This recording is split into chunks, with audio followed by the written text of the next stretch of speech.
Hello everyone, welcome to our YouTube channel RPSC bio academy. हम जो chapter discuss कर रहे थे वो था डाइजेस्टिव सिस्टम। हम इसके अंदर फिजियोलॉजी ऑफ डाइजेशन कर रहे थे, जिसके अंदर आज हमने स्टार्ट करना है स्टमक। यानी स्टमक में डाइजेशन किस तरीके से होता है, हम उसके बारे में आज डिस्कस करेंगे। ठीक है, सबसे पहले हम स्टार्ट करते हैं स्टमक। स्टमक के अंदर अगर हम बात करें तो यहाँ पर जो फूड है वो रहता है 3 to 4 आवर्स तक, यानी 3 से 4 घंटे जो फूड है वो स्टमक में रहता है। तो उन 3 से 4 घंटों में स्टमक में ऐसी कौन कौन सी एक्टिविटीज होती है, हम उसके बारे में डिस्कस करेंगे। स्टमक के अंदर जो पीएच रहेगी वो रहेगी acidic pH. Acidic pH around हम कह सकते हैं 2 के आसपास रहती है पीएच। किसके अंदर? स्टमक के अंदर। स्टमक में जो फूड आएगा वो किस फॉर्म में आएगा? बोलस की फॉर्म में। और जो स्टमक से फूड जाएगा वो जाएगा काइन की फॉर्म में। ठीक है, बोलस को जैसे इस तरीके से जब हमारा सलाइवा मिक्स हो जाता है फूड के साथ तो जो फॉर्म बनती है फूड की उसे बोलस कहा जाता है। काइन एक पेस्ट का रूप है, क्योंकि स्टमक के अंदर क्या होगी? स्टमक के अंदर होगी ग्राइंडिंग। जैसे मिक्सी के अंदर ग्राइंडिंग होती है, जैसे इसे क्या बोला जाता है? Churning movement. ग्राइंडिंग या चर्निंग मूवमेंट कहाँ होगी? हमारे स्टमक में अंदर। स्टमक के अंदर जिसमें ये जो बोलस था ये स्ट्रक्चर कन्वर्ट हो जाएगी इस काइन, यानी एक पेस्ट की फॉर्म में कन्वर्जन हो जाएगा हमारे फूड का। और ये मूवमेंट कौन सी होती है? ग्राइंडिंग या चर्निंग मूवमेंट। तो अगर इस तरीके से भी क्वेश्चन आया था कि चर्निंग मूवमेंट हमारी बॉडी में कहाँ होती है, तो वो होती है स्टमक के अंदर। ठीक है, उसके बाद हम बात करते हैं स्टमक के अंदर 2 तरीके से फूड का डाइजेशन होता है। हम ये पहले भी डिस्कस कर चुके हैं। एक तो मैकेनिकल और एक केमिकल। मैकेनिकली डाइजेशन होगा और एक केमिकली डाइजेशन होगा। मैकेनिकली कैसे होगा? क्योंकि स्टमक के अंदर पाए जाते हैं रुगे। स्टमक के अंदर रुगे पाए जाते हैं जो क्या करेंगे? जो कि करेंगे ग्राइंडिंग ऑफ फूड। यानी अगर ये हमारा स्टमक है तो यहाँ पर पाए जाएंगे रुगे। और जैसे हमारी मिक्सी चलती है उसी तरीके से ये भी इस तरीके से चलेंगे, जिसकी वजह से जो स्टमक बोलस के रूप में जो फूड आया था वो पेस्ट के रूप में कन्वर्ट हो जाएगा। कैसे? क्योंकि यहाँ पर क्या प्रेजेंट है? रुगे। केमिकली इसलिए क्योंकि यहाँ पर क्या सिक्रीट होगा? प्रोरेनिन। यहाँ पर क्या सिक्रीट होगा? पेप्सिनोजन। और क्या सिक्रीट होगा? HCl। और क्या सिक्रीट होगा? म्यूकस। और क्या सिक्रीट होगा? Gastric lipase. तो अगर क्वेश्चन आ जाए कि गैस्ट्रिक जूस के अंदर क्या क्या चीजें होती हैं, तो गैस्ट्रिक जूस के अंदर ये सारी चीजें होंगी। ये क्या है हमारा? Gastric juice. तो गैस्ट्रिक जूस के अंदर ये सारी चीजें होंगी, prorenin, pepsinogen, HCl, mucus and gastric lipase. अभी हम पढ़ते हैं कि इनका क्या फंक्शन है। हमने फिजियोलॉजी पढ़ी है ना, तो इसका क्या फंक्शन है, ये फूड पर किस तरीके से एक्ट करते हैं, अब हम वो पढ़ते हैं।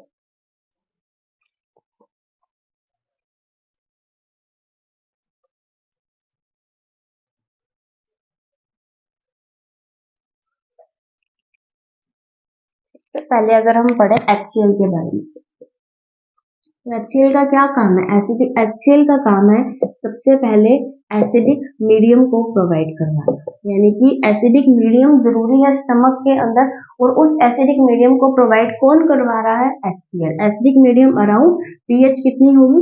2 pH। यानी अगर इसके अंदर हम अपनी फिंगर पे डाल दे तो हमारी फिंगर भी गल जाएगी, इतनी कम पीएच यहाँ पर होती है। ठीक है, उसके बाद अगर हम बात करें कि इसका और क्या काम है, ये डिस्ट्रॉय करेगा माइक्रोब्स को। यानी जो भी माइक्रोब्स, जो भी पैथोजेंस हमारे फूड के साथ हमारे अंदर चले गए हैं उनको डिस्ट्रॉय करने का काम किसका है? HCl का। HCl का क्या काम है? HCl का काम है कि ये डिग्रेड करेगा न्यूक्लियोप्रोटीन्स को। न्यूक्लियोप्रोटीन्स क्या होते हैं? न्यूक्लियोप्रोटीन्स हम देखते हैं कि जो डीएनए होता है उसके साथ जो है हिस्टोन प्रोटीन जुड़ा होता है। इस स्ट्रक्चर को हम बोलते हैं न्यूक्लियोसोम। तो जो न्यूक्लियोसोम है वो भी एक तरीके का न्यूक्लियोप्रोटीन है। जैसे किसी भी न्यूक्लिक एसिड के साथ जब भी कोई प्रोटीन जुड़ी जाती है तो उसे न्यूक्लियोप्रोटीन्स कहा जाता है। और इस स्ट्रक्चर को स्पेसिफिकली क्या कहा जाता है? न्यूक्लियोसोम। तो इन न्यूक्लियोप्रोटीन्स का क्या होगा यहाँ पर? डिग्रेडेशन। ये डिग्रेडेशन कौन करवाएगा? ये डिग्रेडेशन करवाएगा HCl। HCl क्या डिग्रेड करेगा? इसके अंदर ये करेगा DNA को अलग प्लस हिस्टोन प्रोटीन को अलग, यानी DNA और हिस्टोन प्रोटीन को अलग करने का काम भी कौन कर रहा है? HCl। HCl ने क्या किया? एसिडिक मीडियम प्रोवाइड किया। HCl ने माइक्रोब्स जो भी पैथोजेंस फूड के साथ हमारी बॉडी में आए उनको डिस्ट्रॉय किया। HCl ने न्यूक्लियोप्रोटीन्स को डिग्रेड किया और न्यूक्लिक एसिड और प्रोटीन्स को अलग अलग किया।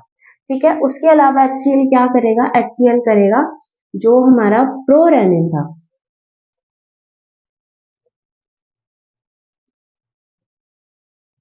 प्रोरेनिन, यहाँ पर मैं डबल एन लगा रही हूँ, इसका मतलब ये एंजाइम है। अगर सिंगल एन होता तो ये क्या होता है? एक हार्मोन।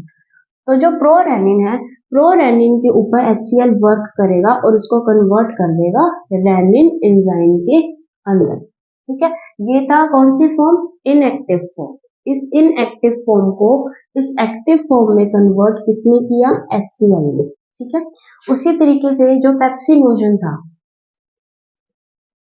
पेप्सिनोजन था उसको HCl कन्वर्ट करेगा पेप्सिन के अंदर, यानी पेप्सिनोजन का पेप्सिन के अंदर कन्वर्जन। ये भी कैसी फॉर्म थी? इनएक्टिव फॉर्म थी। और पेप्सिन भी कैसी फॉर्म है? ये है एक्टिव फॉर्म। ठीक है, तो ये थे HCl के काम। इसने क्या क्या काम किया? एसिडिक मीडियम को प्रोवाइड किया। इसने माइक्रोब्स जो भी माइक्रोब्स फूड के साथ आए उनको डिस्ट्रॉय किया। जो न्यूक्लियोप्रोटीन्स है उनको डिग्रेड किया, जैसे कि न्यूक्लिक एसिड को अलग किया, प्रोटीन को अलग किया। इसने प्रोरेनिन को एक्टिव किया, इसने पेप्सिनोजन को एक्टिव किया। ठीक है, तो ये काम किसके थे? HCl के। अब हम देखते हैं कि जब ये एक्टिव हो गए, रेनिन एंड पेप्सिन बन गए, तो ये क्या काम करेंगे?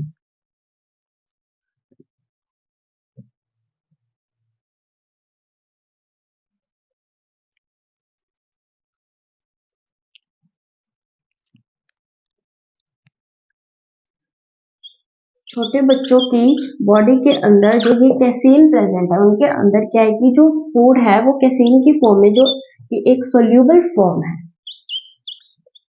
कैसीन जो कि सोल्यूबल फॉर्म है, ये सिर्फ और सिर्फ बच्चों के अंदर प्रेजेंट होता है।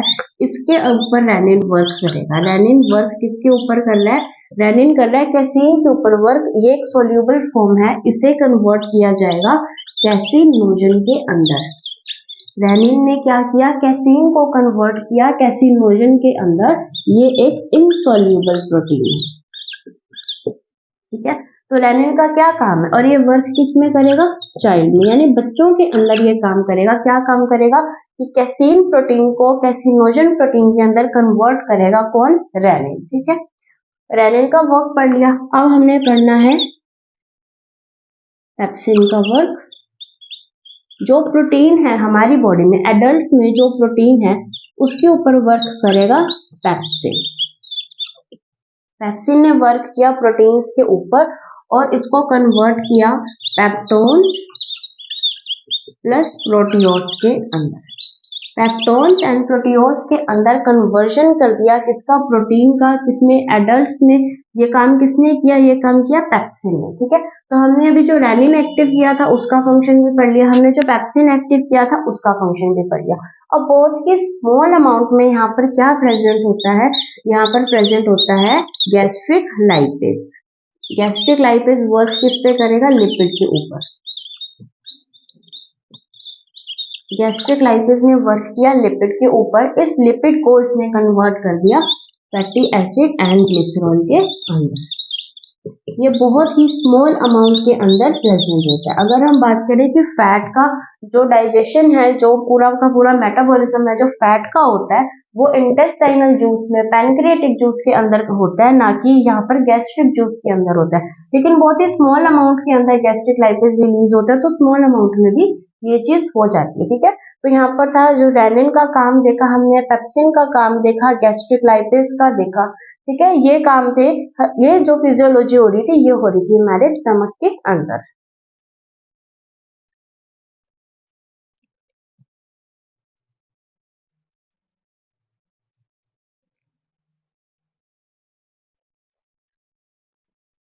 स्टमक के बाद जो स्ट्रक्चर, जो फंक्शन है वो आएगा बाइल जूस का। अब वर्क करेगा बाइल जूस। तो बाइल जूस का क्या काम है? बाइल जूस हमें पता है कि बाइल जूस के अंदर कोई भी एंजाइम्स प्रेजेंट नहीं होते। ठीक है, बाइल जूस के अंदर कोई भी एंजाइम्स प्रेजेंट नहीं होते। सेकेंडली बाइल जूस जो है वो क्या प्रोवाइड करेगा, वो प्रोवाइड करेगा एल्कलाइन मीडियम।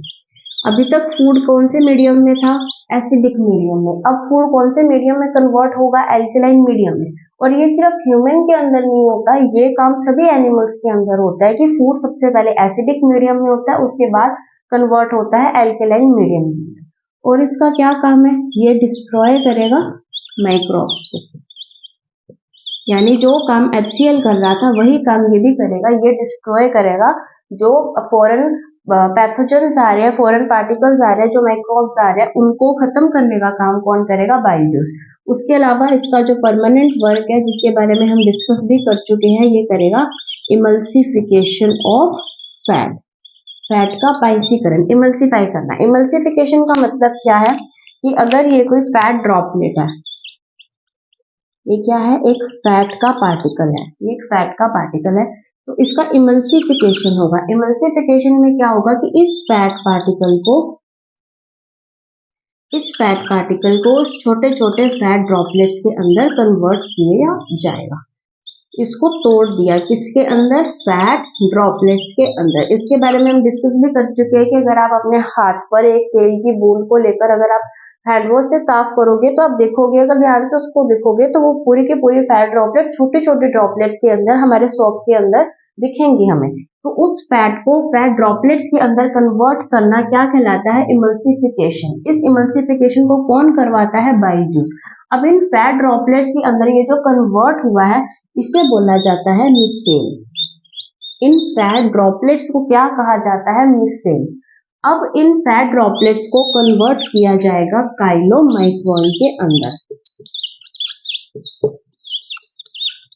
काइलोमाइक्रोन क्या है, काइलोमाइक्रोन है कि ये जो हमारी मिसेल स्ट्रक्चर थी, ये इस तरीके की जो फैट ड्रॉपलेट्स थी, इन फैट ड्रॉपलेट्स के ऊपर एक प्रोटीन की कवरिंग आ जाएगी। इस तरीके से कवरिंग आ जाएगी किसकी, प्रोटीन की। इस स्ट्रक्चर को क्या बोला जाता है, काइलोमाइक्रोन। तो ये है काइलोमाइक्रोन्स। ये काम किसने किया, ये काम किया है बाइल जूस ने। इसने क्या किया, इसके अंदर कोई भी एंजाइम्स प्रेजेंट नहीं होती। ठीक है, ये क्या काम करेगी, एसिडिक मीडियम जो HCl प्रोवाइड कर रहा था उसको कन्वर्ट कर दिया एल्कलाइन मीडियम के अंदर। क्यों कन्वर्ट किया, क्योंकि आगे वाले जो भी पैनक्रियाटिक एंजाइम्स आएंगे वो सारे वर्क ही एल्कलाइन मीडियम में करेंगे। तो वो वर्क कर पाए आगे, उसके लिए हमें एल्कलाइन मीडियम की जरूरत है, जो कि बाइल जूस पहले ही प्रोवाइड कर देगा। उसके अलावा जो भी माइक्रोब्स है, उन माइक्रोब्स को डिस्ट्रॉय करने का काम भी बाइल जूस करना है। हमारे जो भी इमल्सिफिकेशन करना है, पाइसीकरण करना है, जो भी बड़ी फैट की ड्रॉप्स है उनको छोटे छोटे ड्रॉपलेट्स के अंदर, मिसेल के अंदर, मिसेल के बाद काइलोमाइक्रोन के अंदर कन्वर्ट करना। ये क्या थी, प्रोटीन की कवरिंग थी।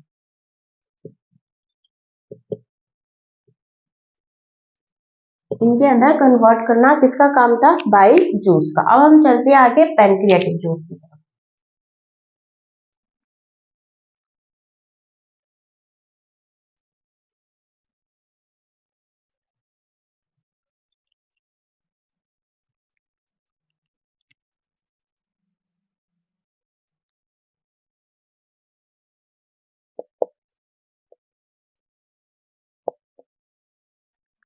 पैनक्रियाटिक जूस किस मीडियम में वर्क करेगा, ये वर्क करेगा एल्केलाइन मीडियम में, जो कि हम डिस्कस कर चुके हैं। किसने प्रोवाइड करवाया था, बाइल जूस ने। पीएच कितनी होगी, अराउंड 7.5 टू 8.5। और ये कितने अमाउंट में रिलीज होता है, 1 से 1.5 लीटर। हम इसके बारे में भी डिस्कस कर चुके हैं कि जो बाइल जूस था वो था 680 ml पर डे, जो कि पैनक्रियाटिक जूस था या फिर जो सलाइवा था वो 1 से 1.5 लीटर पर डे रिलीज होता है। और जो इंटेस्टाइनल जूस था वो होता है 2 से 2.5 लीटर। ठीक है, तो हमें ये चीज पता होनी चाहिए कि कौन सा जूस कितने अमाउंट में रिलीज हो रहा है हमारी पूरी बॉडी में पर डे। ये कैसे है, पर डे, यानी 1 से 1.5 लीटर पर डे कितना पैनक्रियाटिक जूस रिलीज हो रहा है, 1 से 1.5 लीटर। अब हम चलते हैं आगे कि पैनक्रियाटिक जूस के अंदर क्या क्या चीजें आती हैं। अगर हम बात करें पैनक्रियाटिक जूस में, तो पैनक्रियाटिक जूस के अंदर सारे के सारे एंजाइम्स प्रेजेंट हैं। तो ऐसा कौन सा जूस है जिसके अंदर सारे ही एंजाइम्स प्रेजेंट है? वो है पैनक्रियाटिक जूस, जिसके अंदर सारे एंजाइम्स आ जाएंगे। ठीक है, इसके अंदर बहुत सारे एंजाइम्स हैं, लेकिन हम बात करते हैं जो एंजाइम्स ज्यादा इंपॉर्टेंट है, हम उसके बारे में बात करते हैं। तो इसके अंदर अगर हम एंजाइम्स को लिखें तो सबसे पहला आएगा ट्रिप्सिनोजन। सबसे पहला आएगा ट्रिप्सिनोजन, सेकेंड आएगा chymotrypsinogen. Trypsinogen second is chymotrypsinogen. तीसरा आएगा pro carboxy peptidase. Trypsinogen, chymotrypsinogen, pro carboxy peptidase. उसके अलावा आएगा अमाइलेज, उसके अलावा आएगा लाइपेज। ये जो लाइपेज है इसका एक और नाम है जो कि है स्टिएप्सिन। लाइपेज का क्या नाम है? स्टिएप्सिन। ठीक है, ट्रिप्सिन आ जाएगा, chymotrypsinogen trypsinogen, chymotrypsinogen, pro carboxy peptidase, amylase, lipase, जिसे स्टिएप्सिन भी कहा जाता है। उसके अलावा आएगा न्यूक्लियेज, फोस्फोलाइपेज, उसके अलावा cholesterol ester.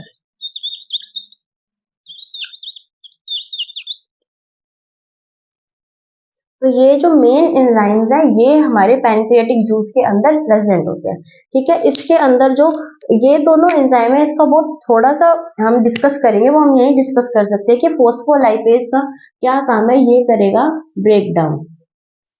Breakdown of phospholipid, यानी फोस्फोलिपिड का ब्रेकडाउन करने के लिए पैनक्रियाटिक जूस के अंदर फोस्फोलाइपेज प्रेजेंट है, और एस्टर बॉन्ड का ब्रेकडाउन करने के लिए cholesterol ester present. Breakdown of ester bond को तोड़ने के लिए कोलेस्ट्रॉल एस्टर प्रेजेंट है, और फोस्फोलिपिड को तोड़ने के लिए फोस्फोलाइपेज है। अब हम डिस्कस करते हैं कि ये जो सारे एंजाइम्स हैं इनका क्या काम है। ठीक है,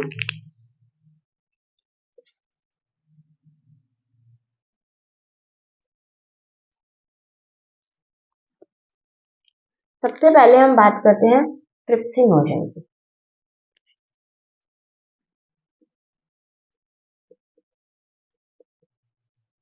हमारे पास है ट्रिप्सिनोजन, ये है इनएक्टिव फॉर्म में। कौन सी फॉर्म में है? Inactive form. इनएक्टिव फॉर्म में ट्रिप्सिनोजन है। इस ट्रिप्सिनोजन को कन्वर्ट किया जाएगा इस एक्टिव फॉर्म में, जिसका नाम है ट्रिप्सिन। कैसी फॉर्म है ये? एक्टिव फॉर्म ट्रिप्सिन में कन्वर्ट किया जाएगा ट्रिप्सिनोजन को, और ये काम करेगा कौन? ये काम करेगा एंटीरोकाइनेज एंजाइम।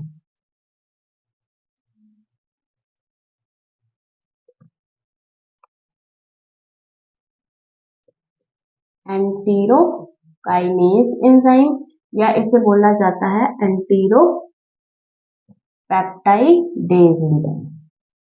एंटीरोकाइनेज या एंटीरोपेप्टाइडेज एंजाइम ये वर्क करते हैं, और ये किसकी प्रेजेंस में होता है?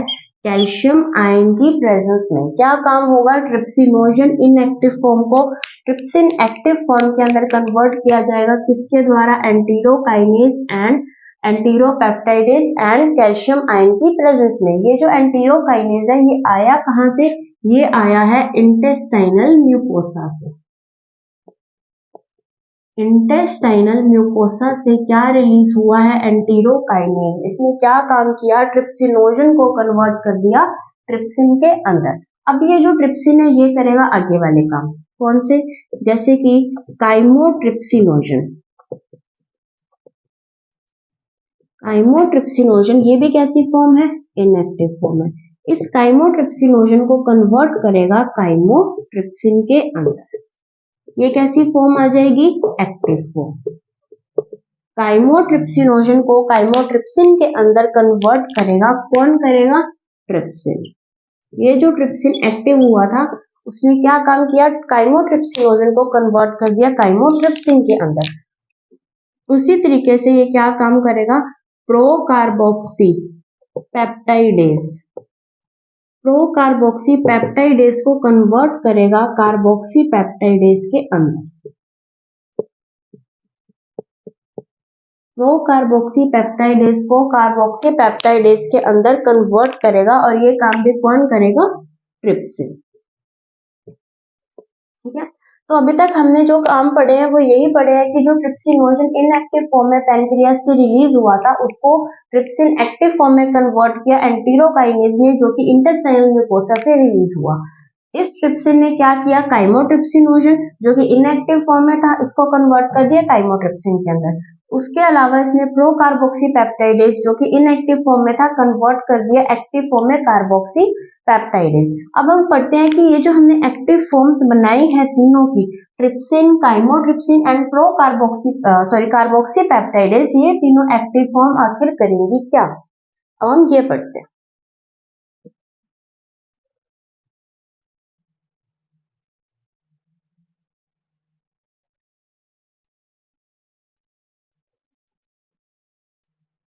हमारे पास प्रेजेंट थे एप्टोन्स, हमारे पास थे प्रोटियोस। ये कहां से आए थे? ये पेप्सिन ने वर्क किया था किसके ऊपर? प्रोटीन्स के ऊपर। प्रोटीन्स को कन्वर्ट कर दिया था पेप्टोन्स में, प्रोटियोस में, जो किसने? पेप्सिन के अंदर। अब ये जो स्मॉलर पेप्टाइड्स थे इनको कन्वर्ट कौन करेगा? इनको कन्वर्ट करेगा हमारे जो हमने बनाए थे trypsin and chymotrypsin. Trypsin and chymotrypsin ने ये जो पेप्टोन्स, प्रोटियोज एंड प्रोटीन्स थे इनको कन्वर्ट करेगा किसके अंदर? ओलिगोपेप्टाइड्स के अंदर। इनको इनके स्मॉलर फॉर्म्स के अंदर कन्वर्ट किया। ये बड़े फॉर्म है, बड़े फॉर्म को स्मॉलर फॉर्म्स के अंदर कन्वर्ट किया। जैसे कि अगर हम बात करें कि जो ओलिगोपेप्टाइड्स है ये इसके छोटी फॉर्म्स है, ठीक है। अब जो ओलिगोपेप्टाइड्स है इनको भी इनकी छोटी फॉर्म के अंदर कन्वर्ट करें, ठीक है। तो ये जो ओलिगोपेप्टाइड्स हैं ये इसकी छोटी फॉर्म क्या होगी? डायपेप्टाइड। इनकी छोटी फॉर्म तो यही होगी, ओलिगोपेप्टाइड के बाद डायपेप्टाइड। अब ये जो डायपेप्टाइड के अंदर कन्वर्ट हुए हैं ये काम किसने किया? ये काम किया कार्बोक्सी पेप्टाइडेज ने। कार्बोक्सी पेप्टाइडेज ने क्या काम किया? ओलिगोपेप्टाइड्स को डायपेप्टाइड के अंदर कन्वर्ट किया।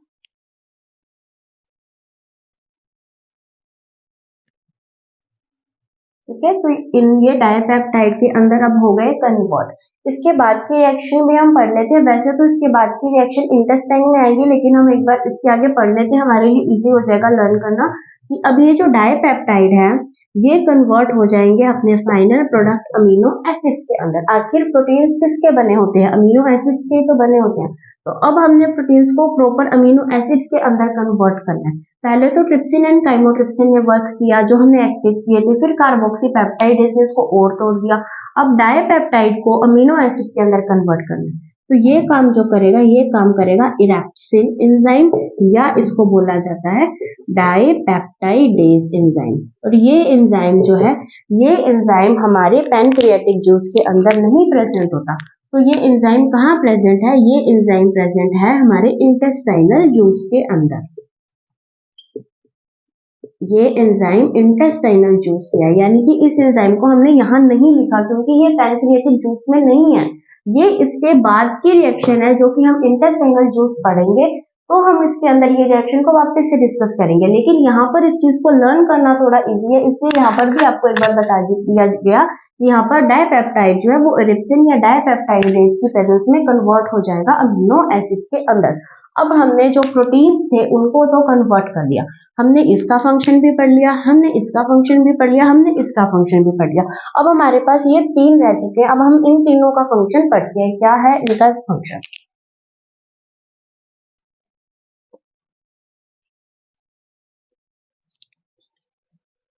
ठीक है, अब हम पढ़ते हैं अमाइलेज का फंक्शन। जो स्टार्च रह गया था हमने 30% स्टार्च जो था वो तो बक्कल कैविटी के अंदर ही डाइजेस्ट कर लिया था, तो कितना स्टार्च रह गया यहाँ पर? 70% ऑफ द स्टार्च। इस स्टार्च पर जो वर्क करेगा वो काम करेगा हमारा गैस्ट्रिक लाइपेज। जो हमारा पैनक्रियाटिक लाइपेज, इस पर वर्क करेगा हमारा पैनक्रियाटिक अमाइलेज, इस पर वर्क करेगा पैनक्रियाटिक अमाइलेज। इसमें क्या काम करना है, इसने स्टार्च को कन्वर्ट कर दिया माल्टोज के अंदर, यानी स्टार्च को भी उसकी छोटी फॉर्म के अंदर तोड़ दिया। स्टार्च जो 70% रह गया था उसने उसको माल्टोज के अंदर कन्वर्ट कर दिया। ये था अमाइलेज। अमाइलेज अगर सलाइवा में है तो उसका नाम सलाइवरी अमाइलेज, पैनक्रियाटिक जूस में है तो पैनक्रियाटिक अमाइलेज। तो उस तरीके से हम इसका नाम थोड़ा बहुत कन्वर्ट कर सकते हैं। उसके बाद वर्क समझते हैं हम लाइपेज या स्टेप्सिन का क्या काम है। ठीक है,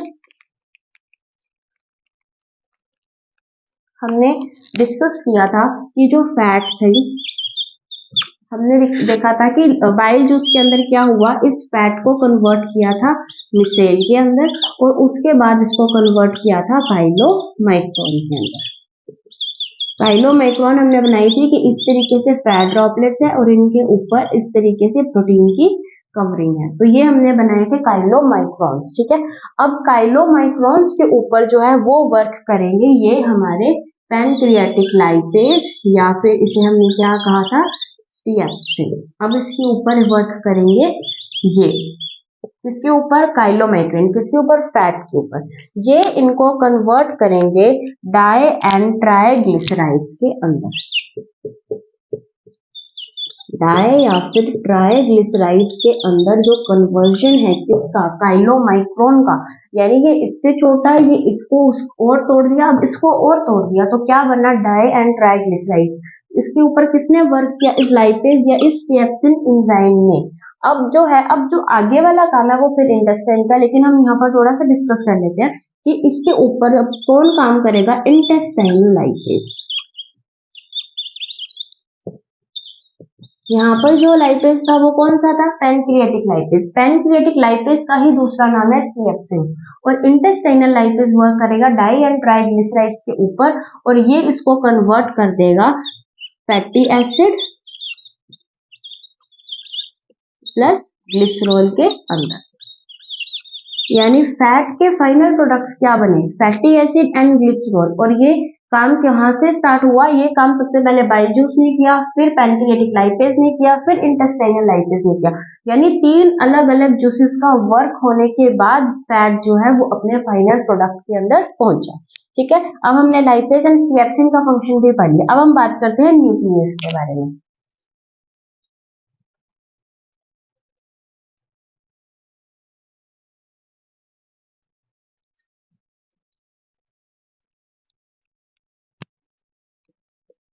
हमारी बॉडी के अंदर जो न्यूक्लिक एसिड प्रेजेंट है उस न्यूक्लिक एसिड पर वर्क करेगा ये न्यूक्लियस एंजाइम।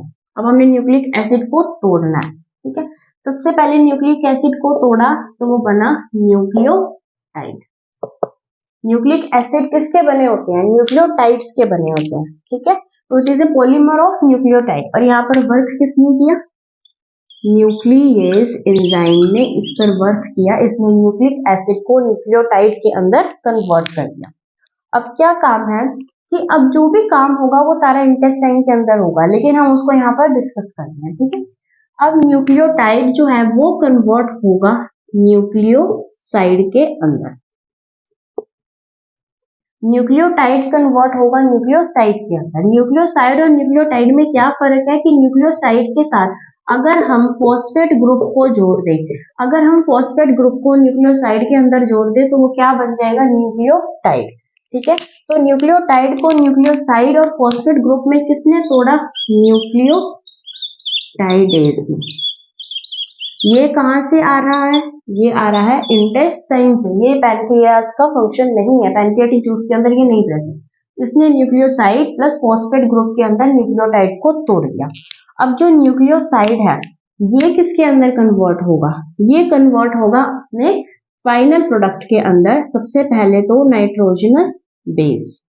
ठीक है, उसके अलावा ये जो हमने फॉस्फोरिक एसिड बनाया था वो, और इसके अलावा ये जो हमारी शुगर थी, इन तीनों से मिलकर ही तो हमारे न्यूक्लियोटाइड्स बनते हैं, है ना। ये चीज तो हमने यहाँ से सीधी उठा ली है। ठीक है, उसके अलावा जो न्यूक्लियोसाइड था वो किसका बना हुआ था, शुगर और नाइट्रोजनस बेस का, तो अब न्यूक्लियोसाइड को उसके शुगर के अंदर और नाइट्रोजनस बेस के अंदर भी कन्वर्ट किया है। ये काम किसने किया है? न्यूक्लियोसाइडेज ने। ठीक है, तो अब न्यूक्लिक एसिड अपने एंड प्रोडक्ट्स की तरफ पहुंच गया है और ये काम न्यूक्लियस, न्यूक्लियोटाइडेज एंड न्यूक्लियोसाइडेज ने किया है। जो न्यूक्लियस था वो तो हमारे पैनक्रियाटिक जूस के अंदर प्रेजेंट है, लेकिन न्यूक्लियोटाइडेज एंड न्यूक्लियोसाइडेज ये हमारे इंटेस्टाइनल जूस के अंदर प्रेजेंट है, जो कि हम कल डिस्कस करने वाले हैं। ठीक है, तो न्यूक्लिक एसिड का अपने फाइनल प्रोडक्ट के अंदर कन्वर्जन हो चुका है। तो यहाँ पर इस तरीके से हमने आज सारे के सारे पैनक्रियाटिक जूस के सारे एंजाइम्स के बारे में स्टडी कर लिया। अब हम नेक्स्ट लेक्चर के अंदर इंटेस्टाइनल जूस के बारे में पढ़ेंगे, हमारे लार्ज इंटेस्टाइन में क्या क्या चेंजेस होते हैं उसके बारे में पढ़ेंगे। फिर हम देखेंगे कि इनका एब्जॉर्प्शन हमारी बॉडी में किस तरीके से होता है। उसके बाद हम थोड़ा सा विटामिन के बारे में भी डिस्कस कर लेंगे। ठीक है, आज के लेक्चर में इतना ही। Thank you.